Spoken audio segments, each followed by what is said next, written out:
tot, però acabem de fer la primera part. Apagueu els mòbils, poseu-los en silenci. També us avisem que aquest concert el fem en 4 parts i nosaltres, per diferenciar cada una d'elles i per fer una miqueta d'aigua, sortirem tot just un minut per tornar a entrar, i la qual cosa simplement és canviar partitures, concentrar-nos, perquè són 4 blocs molt diferenciats. Hem començat amb Lisboa, però ara anem amb Villarosa. Així que moltes gràcies per venir i ja venim.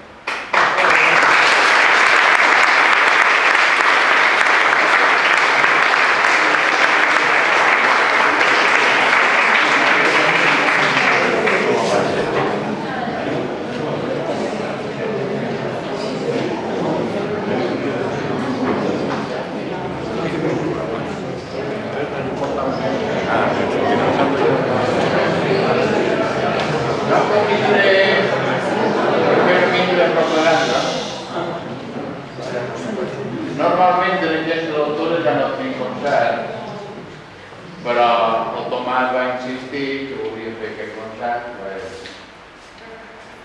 ja m'ho veig les portes com sempre. A més m'ha cridat molt l'atenció quan vaig veure la música de quina època és, realment és de l'època del nostre fundador, Sant Gaietà. Avui és Sant Ignasi de Loyola, també contemporani.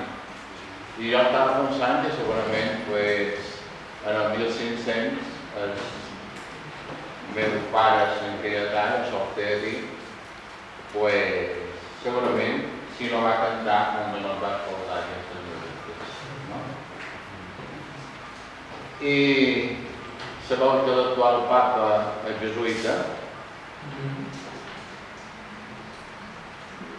i que l'any passat, en aquestes altures, va gravar un petit vídeo dedicat a Sant Gaietà perquè Argentina, com es diu,